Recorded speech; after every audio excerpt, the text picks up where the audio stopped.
They said the flames would purify the world, but all they left behind was a deafening silence. In a world that once burst with vibrant color, I was just another shadow, nameless and forgotten. A specter wandering through the skeletal remains of what once was. My name is A Gou, or at least that's what I call myself now. I drift among the dead, a ghost in a city of ghosts. The Crimson War, they called it. A conflict so devastating it set the very air ablaze. It burned everything. My home, my family, my memories. It scorched the earth and turned the skies a permanent bloody red. But when the last ember of that crimson fire finally died, when the final scream faded into the wind, and the last drop of color vanished from the sky, something new and terrible was born from the ashes. The colorless world. I remember opening my eyes to it for the first time. The world I knew was gone, replaced by an endless expanse of gray. Grayscale buildings scraped against a grayscale sky. The trees were gray, the ground was gray. Even the air itself seemed stripped of all life and vibrancy. In this new realm, nothing feels. There is no movement, no sensation. No pain to torment you, but no joy to lift you up. There is only an overwhelming, crushing emptiness. A void that swallows sound, thought, and feeling. For a time, I simply existed within it, as lifeless as the statues of ash that were once people. I expected to fade, to dissolve into the nothingness like everything else. But then, deep within the hollow of my chest, I felt something impossible. A flicker. A gentle, persistent warmth. It was a tiny spark, a pinprick of sensation in a universe defined by its absence. A feeling that defied the very rules of this dead place. It was a mystery, a contradiction, and it was a part of me. Driven by a curiosity I thought I'd lost, I began to walk. I moved through the silent gray world, a solitary figure against a bleak canvas. I reached out and touched the petrified bark of a lifeless tree. For a fleeting moment, where my fingers made contact, a faint, ghostly glow of color returned. A phantom memory of green before it faded back to gray.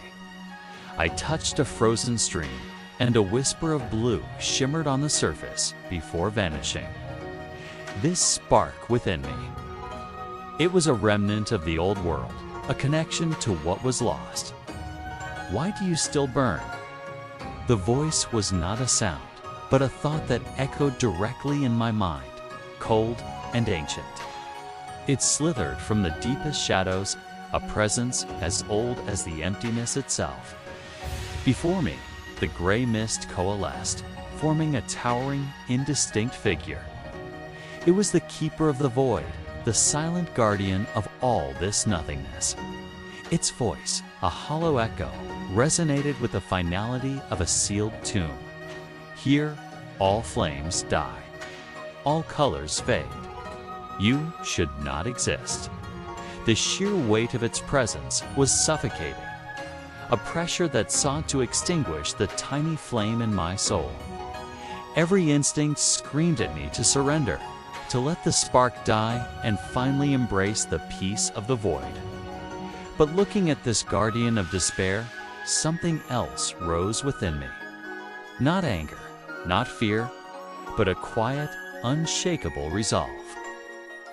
I looked at my own hands, spectral and gray, and answered softly, my voice the first real sound in this world for an age. Then let me be the flame that refuses to die. As the words left my lips, the spark in my chest erupted.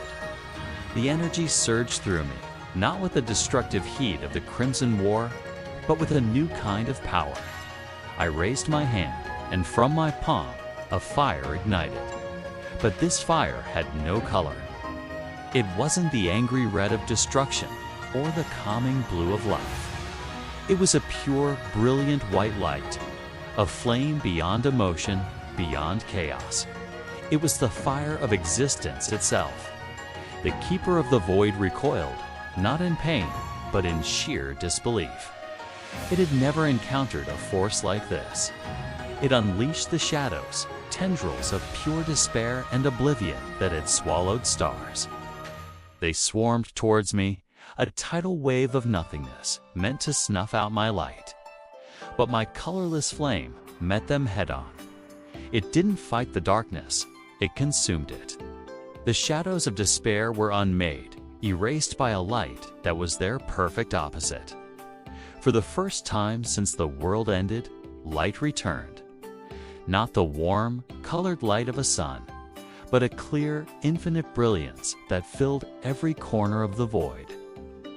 The battle was not one of noise and fury, but of silence and will. The Keeper threw everything it had at me, the crushing weight of loneliness, the sharp edges of forgotten grief, the cold embrace of utter hopelessness. But my flame burned steady, untouched. It was a light born not from passion, but from a simple, profound refusal to cease to be. With a final, desperate surge, the Keeper lunged, attempting to absorb me into its own formless being. I met its advance not with a counterattack, but by simply expanding my light, letting my colorless fire wash over everything. And then, it was over. The Keeper was gone, not destroyed, but integrated, balanced. The oppressive emptiness receded, replaced by a vast, tranquil quiet. I stood alone again, surrounded by a profound silence. But this time, it was different. It wasn't the silence of absence, but the silence of peace. The world was still gray, still colorless, but it no longer felt dead. The sky above glowed with a soft, gentle white light, the afterglow of my own awakening. The colors of the world may have faded, but I had discovered a new truth. When all the vibrant, chaotic hues are gone, you find what lies beneath. The purest flame, the most fundamental light, burns without any color at all. And in this new world, I would be its beacon. Thank you for watching this story unfold. If you were moved by A Gou's journey, make sure to like, subscribe, and hit the notification bell to follow his path in the colorless world. We have many more stories to tell.